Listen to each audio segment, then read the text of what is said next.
warahmatullahi wabarakatuh. Alhamdulillah mabadu. Terima kasih atas kehadiran para mahasiswa pada mata kuliah literasi digital, yang mana pada pertemuan hari ini kita akan bicara tentang bagaimana mengelola referensi digital, juga bicara tentang bagaimana mengutip sumber. Nah, selama ini mungkin kita masih banyak mahasiswa yang ketika menyusun makalah, kemudian menyusun artikel, itu referensinya itu manual misalnya gitu. Nah, maka di pertemuan hari ini bagaimana menggunakan referensi digital, baik itu dari e-book, baik itu dari Google Scholar misalnya, ataupun misalnya buku-buku yang bisa di-download secara gratis misalnya gitu, dan bagaimana cara ngutip daripada sumber-sumber yang ada di digital tersebut, juga bagaimana sumber itu supaya otomatis masuk ke dalam makalah atau artikel kita. Maka pertemuan hari ini saya anggap penting, apalagi dengan mahasiswa yang hari ini semester 2 itu bicara usia, itu rata-rata adalah mahasiswa yang melek terhadap dunia digital. Nah, oleh karena itu maka pertemuan hari ini itu penting untuk dipahami bahwa ternyata dalam menyusun karya tulis ilmiah, baik makalah maupun artikel, mahasiswa bahkan nanti ketika mau lulus menyusun skripsi itu masih menggunakan tidak lagi menggunakan manual secara referensi, tapi sudah berbicara tentang bagaimana referensi itu dikelola menggunakan aplikasi, baik nanti kita bicara tentang Mendeley, baik kita nanti bicara tentang Zotero, dan bagaimana kutipan itu jenis-jenis kutipannya atau yang kita sebut sebagai style daripada kutipan atau gaya kutipan itu sendiri. Baik, yang pertama, kenapa harus dikelola referensi digital itu penting? Karena yang pertama adalah bicara tentang pengelolaan referensi digital itu adalah suatu kemampuan yang harus dimiliki oleh mahasiswa, terutama mahasiswa yang di PAI. Nah, kenapa begitu? Karena referensi itu kan sebetulnya harusnya diorganisir secara baik, kemudian dikelola secara baik agar referensi itu terorganisir. Misalnya gini, kalau menggunakan manual, itu kan susunan misalnya di daftar pustaka itu harus ngabjad, harus berdasarkan abjad. Jadi kalau misalnya nama huruf A di awal, setelah huruf A apa dan lain sebagainya, kemudian harus nyusun sampai A sampai Z. Secara manual itu kita harus geser-geser, kemudian ngetik gitu kan satu-satu dan lain sebagainya. Nah, itu juga kerepotan, padahal di zaman sekarang itu banyak yang kita sebut sebagai reference manager. Baik itu yang mungkin yang sudah dikenal mahasiswa ada Zotero, baik itu yang dikenal mahasiswa ada Mendeley gitu. Itu adalah salah satu bagian dari bagaimana memudahkan mahasiswa dalam mengelola referensi digital. Nah, yang kedua, itu bisa menghemat waktu pada dasarnya. Baik bagaimana cara mencari referensi, kemudian menyusun sumbernya, dimasukin dalam kutipannya, kutipannya jenis apa. Itu harus memahami itu. Kemudian yang paling penting adalah ada integritas yang harus dimiliki oleh mahasiswa secara akademik. Yang ini banyak yang tidak dilakukan. Mungkin rata-rata mahasiswa bikin makalah itu hanya oke, cari di Google atau download, kemudian Anda edit atau pakai ChatGPT, kemudian Anda suruh bikin makalah judulnya ini, kemudian Anda copy ke Word, di Word jadi edit, hanya itu saja. Dan pertanyaan yang muncul adalah di mana letak pendapat kita, di mana letak pikiran kita yang tertulis dalam artikel atau dalam makalah tersebut. Kalau itu tidak ada, maka kita dianggap mahasiswa yang tidak berintegritas dari sisi akademik. Nah, maka sebetulnya kutipan-kutipan, kemudian bagaimana ngelola kutipan itu, bagaimana referensi itu, dan lain sebagainya, itu adalah supaya menghindari Anda berbuat plagiasi. Jadi yang Anda copy dari ChatGPT itu pendapat siapa? Itu yang harus dipahami dulu. Maka itu yang kita sebut sebagai integritas akademik. Nah, selain daripada itu, juga makalah kita secara kualitas, kemudian artikel kita secara kualitas, itu tidak dianggap remeh kalau memang artikel yang kita buat itu benar dalam pembuatannya. Tidak hanya kayak bikin clipping gitu, pendapat orang ditempel-tempelin terus pendapat orang semua dan pendapat kitanya nggak ada. Padahal makalah dan artikel itu adalah bicara tentang pikiran kita yang dituangkan dalam tulisan. Nah, oleh karena itu, maka mahasiswa itu akan menyusun yang disebut dengan karya ilmiah yang kredibel. Supaya apa? Anda tidak mengklaim bahwa tulisan itu tuh pendapat saya saja, tapi tulisan pikiran saya yang dituangkan dalam bentuk tulisan baik itu di artikel maupun makalah, itu berdasarkan apa yang saya baca. Jadi Anda baca dulu dari bacaan-bacaan pendapat-pendapat orang dari berbagai sumber, itu Anda menyimpulkan. Berdasarkan sumber-sumber itu, Anda memiliki kesimpulan yang perspektif pandangan kita. Nah, karya tulis ilmiah itu disebut ilmiah manakala di situ tertuang pikiran kita, bukan hanya pikiran orang lain. Nah, selama ini mungkin kita terjebak pada wilayah dalam menyusun makalah maupun artikel.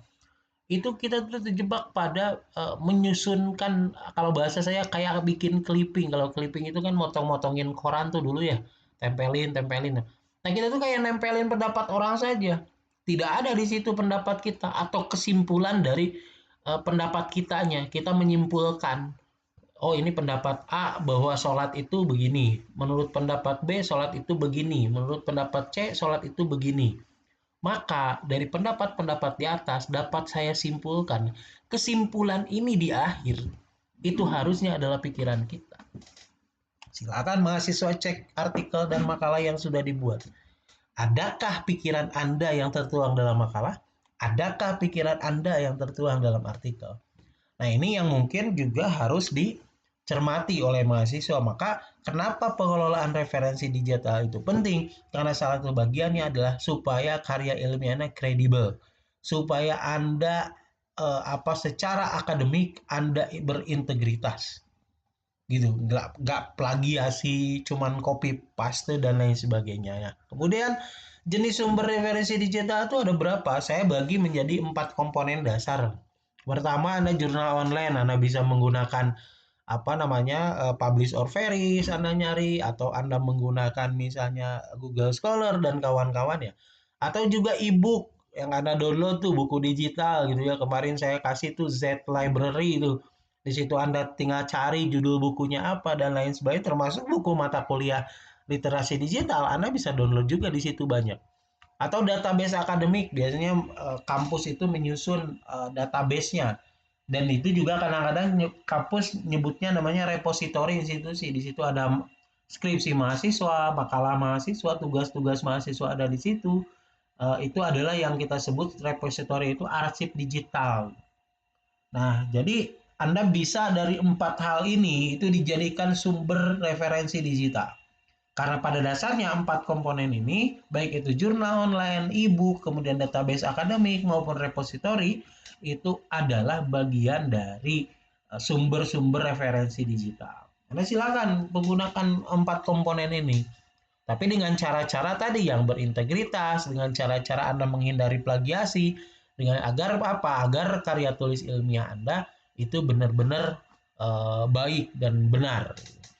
Nah, oleh karena itu, maka kriteria menilai sumber digital itu saya bagi menjadi 4 komponen dasar. Kenapa? Karena di era digital, mungkin Anda sebagai mahasiswa PAI harusnya itu memiliki kemampuan bagaimana mengevaluasi sumber informasi. Dan sumber informasi itu dikritis oleh Anda, dikritik oleh pikiran Anda. Benar nggak? Kredibel nggak? Akurat nggak? Relevan nggak dengan judul saya?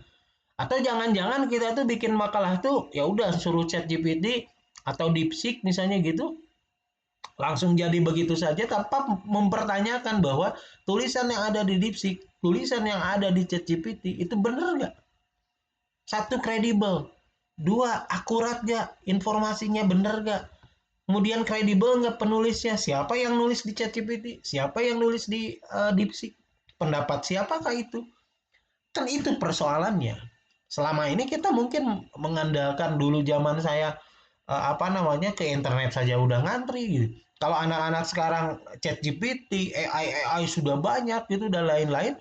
Nah, lalu pertanyaan yang ketiga setelah kredibel dan akurasi, relevan nggak dengan apa yang kita bahas? Kalau tidak relevan, ngapain harus dimasukin? Karena yang namanya nulis itu harus fokus. Yang terakhir, aktual. Bahwa yang kita kutip itu, sumber digital yang kita kutip, itu adalah sumber digital minimal misalkan 10 tahun ke belakang. Atau 10 tahun terakhir bahasanya gitu. Atau misalnya Anda ngutip tahun 80, tahun 87, kecuali misalnya yang Anda kutip itu adalah teori-teori yang dalam tanda kutip buku babon, buku-buku lama yang masih relevan dengan kondisi hari ini. Itu bisa saja. Kayak kitab-kitab kuning kan masih banyak yang relevan dengan kondisi hari ini.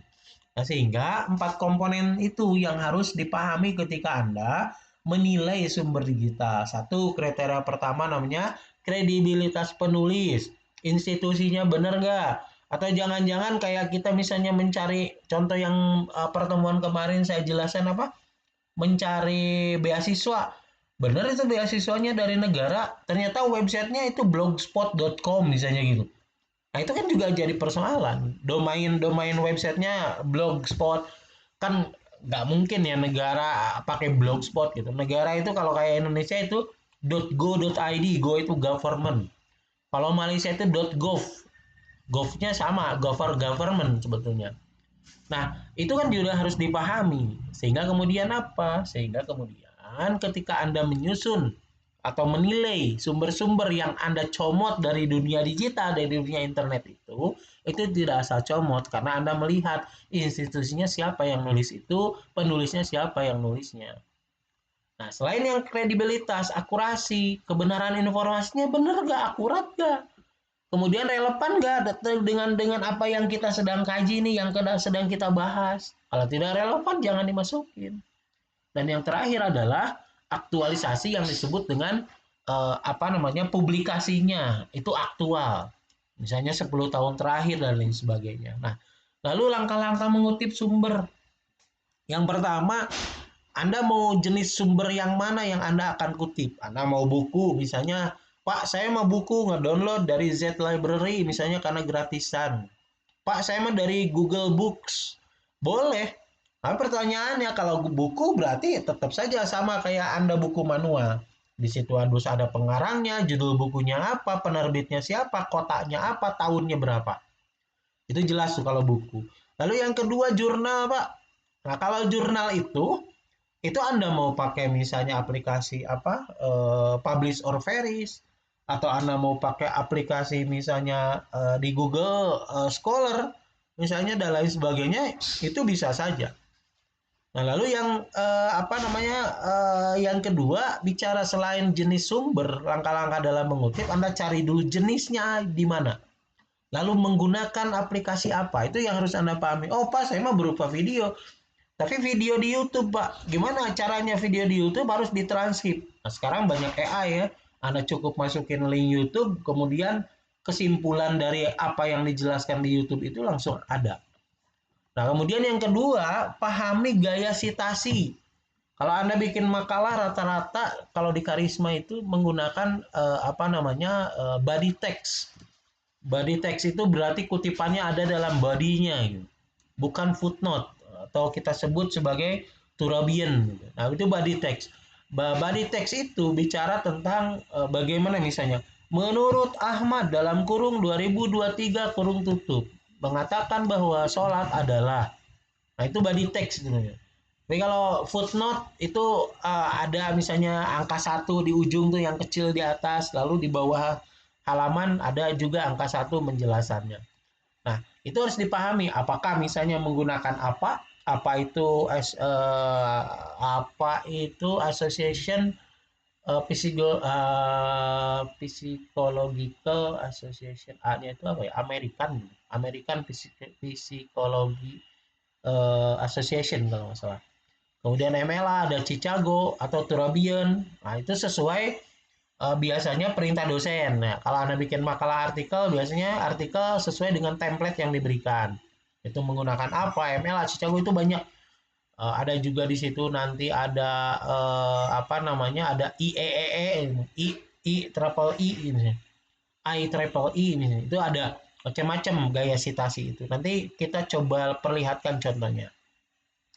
Lalu yang ketiga, catat informasi lengkap. Informasinya lengkap gak?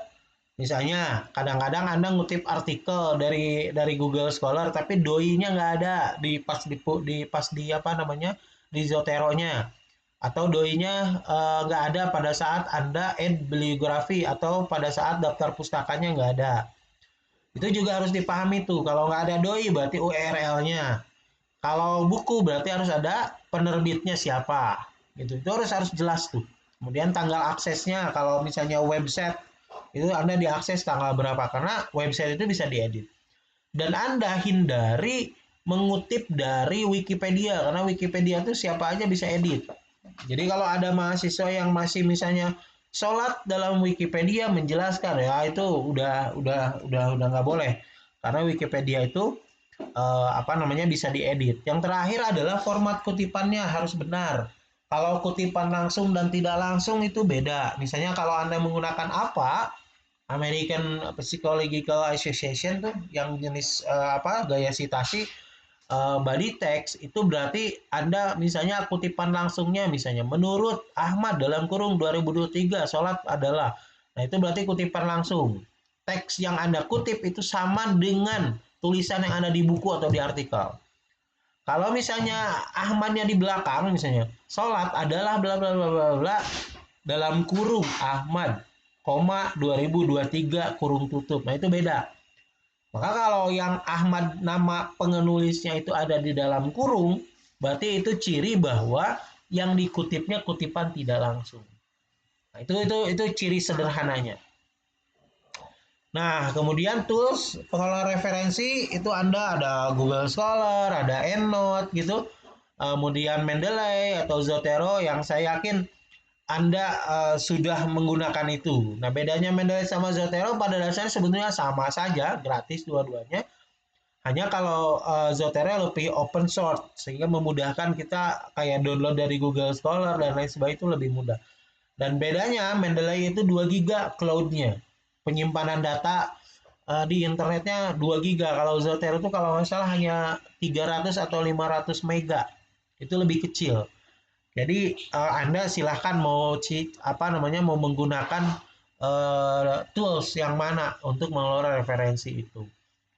Nah, lalu kemudian gaya kutipan. Nah, gaya kutipan rata-rata yang saya temukan kalau ilmu sosial dan psikologi itu rata-rata pakai apa style.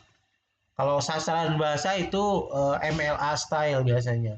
Itu rata-rata ya. Kemudian ada juga sejarah dan humaniora itu Chicago style. Nah, itu sebetulnya balik lagi bagaimana perintah dosen atau template artikelnya. Kalau Anda menggunakan mau submit jurnal misalnya, Anda download template artikel, itu biasanya rata-rata tergantung apa namanya template-nya. Template-nya itu memerintahkan pakai style yang mana gitu, gaya kutipannya yang mana. Cuman yang populer itu rata-rata 4 hal ini. Nah, hindari plagiarisme, betul. Kenapa? Karena itu bagian dari etika akademik. Dan ingat loh, dalam Islam itu plagiarisme itu sama dengan Anda mencuri, karena nyomot pendapat orang saja tanpa ada pendapat Anda di situ, dan itu bentuk ketidakjujuran. Dan kalau kita bandingkan, berarti bertentangan Pak dengan ajaran Islam. Iya, gitu. Maka Anda lakukan para prase itu mengubah kalimat tapi tidak menghilangkan makna esensinya. Gitu. Jadi apa namanya kalau dibaca maksudnya sama tapi dengan kalimat yang berbeda. Itu namanya parafrase, lebih mudahnya begitu. Nah, itu juga harus dipahami menghindari plagiarisme. Nah, maka nanti kita praktek, coba saya perlihatkan ya. Coba saya perlihatkan, misalnya ini ada Microsoft Word nih. Anda nulis apa saja misalnya di situ, lalu kemudian kalau saya pakai di sini ini Zotero ya, Z gitu ya. Lalu kemudian tadi Pak pakai apa namanya? Pakai Google Scholar Pak, misalnya gitu. Oke, Google Scholar. Ini Google Scholar ya. Lalu kemudian saya ketikkan misalnya ini pendidikan karakter misalnya. Nah, di sini ada bukunya gitu, berikan karakter lalu Anda buka. Jadi kalau misalnya melalui Google Book, kalau Anda mau download, Pak, saya mau download bukunya nih ada zlibrary.bz. Nah, Anda masuk misalnya cari bukunya pendidikan karakter nih ada. Oke, enter. Nah, ini muncul ya.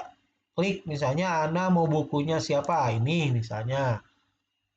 Lalu kemudian Anda bisa download di sini nih. Download PDF pendidikan karakter. Oh, ini harus karena limit. Tadi saya baru download. Jadi harus login dulu. Oke, nanti login. Anda downloadnya begitu. Pokoknya kalau dari Z Library Anda download sebuah buku. Tapi kalau misalnya kayak ini jurnal WNY ini, nah ini kalau kita klik kutip, saya keluarin dulu Zotero-nya dari sini. Nah, kalau kita klik kutip di situ, nah di sini ada pilihan kan, MLA, apa, ada ISO 690. Nah, ini gaya menulisnya beda. Misalnya ini Ajat Sudrajat namanya. Kalau pakai MLA itu ditulis Sudrajat, Ajat. Nama belakangnya di depan, nama awalnya di belakang. Jadi kata terakhir dari nama itu di depan dan kata awal itu di belakang. Itu pakai koma. Dan tahunnya di belakang di sini gitu. Nah, kalau apa style itu Sudrajat, A. Padahal A-nya ini kan Ajat ya, tapi disingkat Sudrajat, A. Jadi tetap menggunakan nama belakangnya. Itu Sudrajat. Nah, tahunnya juga di sini dalam kurung 2001 2011 itu tahun. Kalau ISO begini. Nah, kalau Anda pakai Zotero yang ini nih, Zotero ya. Gitu kita contohkan misalnya di sini nih. Ini nanti otomatis masuk ke situnya gimana Pak? Anda tinggal klik EndNote di sini. Itu tinggal keluar karena Zotero konektornya sudah saya install di sini di web ini. Tinggal di okein. Nah, maka otomatis itu ada yang masuk di sini. Buku baru. Kita tunggu. 391. Oh, 391. Oke ini. Bukunya barusan siapa namanya? Sudrajat. Sudrajat. Oh, belum masuk. Oke, EndNote. Oke.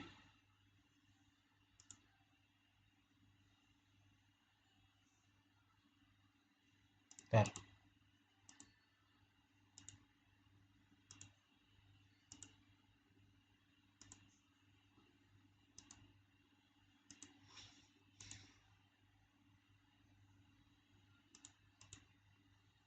Ya, nggak masuk ya.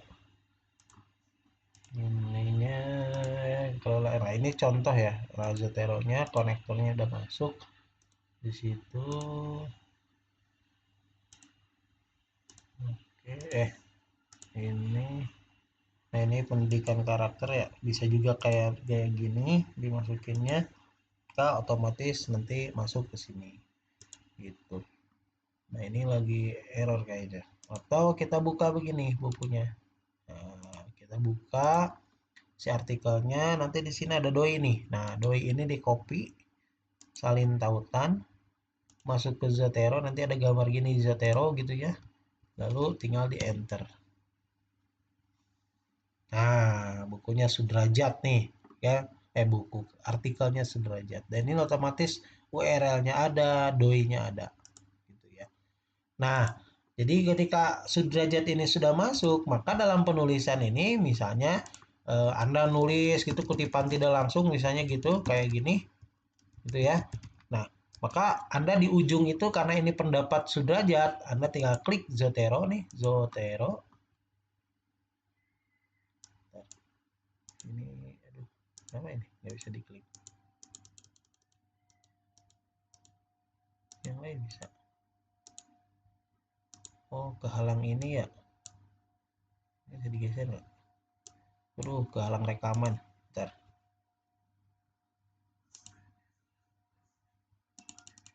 Wah, ini kehalang rekaman.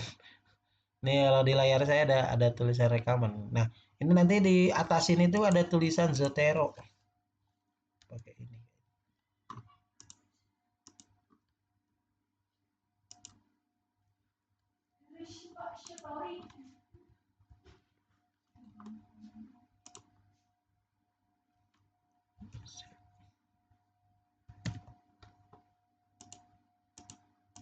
Nah, ini keluar ya. Nah, ini kemudian nanti Anda disuruh milih ketika Zotero keluar, Ini menggunakan apa style, Chicago gitu. Kemudian MLA di sini ada IEEE gitu. Itu banyak Anda pilih. Kayak yang biasanya digunakan standar di Karisma itu menggunakan apa style. Klik di sini, tinggal oke. Nah, dia akan keluar tadi sudrajat. Kalau nggak keluar sudrajatnya, Anda ketikin namanya. Nah, sudrajat, oh yang ini nih Pak, yang tadi kita ketik. Klik di situ sudrajatnya, enter. Maka secara otomatis kutipan tulisan Anda ini itu adalah pendapat Sudrajat. Gitu ya. Nah, ini kalau kutipan tidak langsung, Pak, saya mau kutipan langsung. Misalnya setelah sejarah itu hal yang sama juga disampaikan oleh. Kan kalau oleh di sini berarti di sininya nama kan? Nama orangnya. Maka Anda misalnya ngambil lagi nih, Pak, ngambil lagi. Saya pendapatnya misalnya siapa nih? Jurnal. Nah, jurnalnya ini misalnya kita kutip, EndNote, oke, masuk ya di sini. Wah, nggak masuk, harus di manual. Oke, buka aja jurnalnya. Nah, ini ada doi-nya, salin, Jotero, paste di situ. Nah, ini penjelasan menurut Zahri, gitu ya. Oleh Zahri. Nah, kan Anda kalau diklik langsung Zahri begini, itu pasti begini nih tampilannya. Kan nggak mungkin oleh dalam kurung Zahri gitu. Maka ini harus diedit. Cara ngeditnya gimana? Cara ngeditnya pada saat tadi begini, itu ada panah di sini nih, tampilan klasik. Oke, tunjukkan editor. Nah, di sini diedit oleh Anda. Karena harusnya begini. Nah, menurut Zahri Harum. Tuh, kan jadi enak ya bacanya. Oleh Zahri yang mengatakan, misalnya gitu, yang mengatakan bahwa pendidikan karakter adalah atau merupakan gitu, merupakan titik-titik apa. Oke. Nah, ini contoh. Nah, ini kan kalau diklik begini namanya tuh ada hitamnya ya. Itu tanda bahwa dia udah dari kutipan menggunakan reference manager. Saya menggunakannya Zotero. Anda boleh mau pakai Mendeley juga bisa. Nah, kalau Anda nanti bikin daftar pustaka di akhir gitu kan, daftar pustaka, maka Anda tidak lagi ribet, cukup klik di sini, add bibliografi, klik di sini. Maka otomatis jadi itu. Nggak perlu ngetik manual. Itu Anda tinggal diklik ini, layoutnya diubah ke sini. Udah tuh rapi. Ya, gitu ya. Itu mempermudah dan waktu Anda mengerjakan lebih cepat gitu. Nah, itu adalah salah satu bagian dari menggunakan Zotero misalnya gitu. Nah, lalu kemudian Anda sumber-sumber ini Pak, kan kalau orang sudah publish kayak gini buku gitu kan, kemudian dia artikel jurnal misalnya sudah berbasis jurnal OJS misalnya gitu, maka pada dasarnya adalah itu secara referensi itu sudah bisa kita kutip. Tapi Pak, saya dari Google nih misalnya ngambil data data tentang jumlah masyarakat, ya, jumlah apa namanya, jumlah rakyat Indonesia berapa. Maka Anda harus ngambilnya dari BPS, Badan Pusat Statistik. Nih BPS, Anda cari di sini dari BPS, Badan Pusat Statistik. Nah, kenapa? Karena ini .go.id domainnya. Nah, kalau .go.id itu dapat dipastikan dia resmi. Karena ini pemerintah, government Indonesia gitu. .go.id. Nah, tinggal cari nih misalnya. Gini rasio Indonesia segini, neraca perdagangan, nilai impor misalnya gitu. Nah, Anda mau carinya apa? Data sensus misalnya. Klik data sensus. Nih, sensus penduduk, loading, page, sensus pertanian, sensus penduduk misalnya. Anda pengen tahu kegiatannya apa? Sensus penduduk terakhir 2020 karena per 10 tahun sensus penduduk itu. Nah, jumlah masyarakat Indonesia pada tahun 2020 berapa nih? 270. Nah, ini resmi, tapi pada tahun 2020 gitu ya. Nah, jenis kelaminnya 136 juta laki-laki, 133 juta dibalik. Ini oh ya laki-laki, ini 133 perempuan. Nah, ini jumlahnya menurut data statistik nasional. Dari mana datanya? Dari BPS. Nah, ini resmi. Maka Anda jangan sembarangan ngutip dari mana. Misalnya, Anda ngutip dari apa yang tadi saya contohkan Wikipedia misalnya gitu. Dari Google nih. Wikipedia misalnya. Nah, kalau Wikipedia itu bisa diedit. Maka Anda jangan coba-coba menggunakan Wikipedia misalnya. Anda cari referensi tentang Soeharto di Wikipedia misalnya gitu nih, diklik siapa itu Soeharto. Nah, ini kan bisa diedit pada dasarnya. Gitu ya. Nah, Soeharto itu adalah lahir tahun sekian, tahun sekian, tahun sekian. Anda bisa ngedit ini. Anda saja bisa ngedit di sini. Jadi saya sarankan Wikipedia itu tidak terlalu jangan bahkan digunakan sebagai sumber referensi. Nah, itu mungkin pertemuan hari ini dan di Jumat depan insya Allah kita akan bertemu lagi pada mata kuliah literasi digital, terutama nanti akan lebih banyak ke praktek gitu ya, literasi digital termasuk bagaimana nanti pakai Zotero, jadi mahasiswa nanti boleh bawa laptop bagi yang punya, bawa laptop bagi yang tidak, yang ikut ikut sama yang punya, biar nanti bareng-bareng per kelompok. Itu saja mungkin yang bisa saya sampaikan. Terima kasih, mohon maaf apabila banyak kekurangan. Wassalamualaikum warahmatullahi wabarakatuh.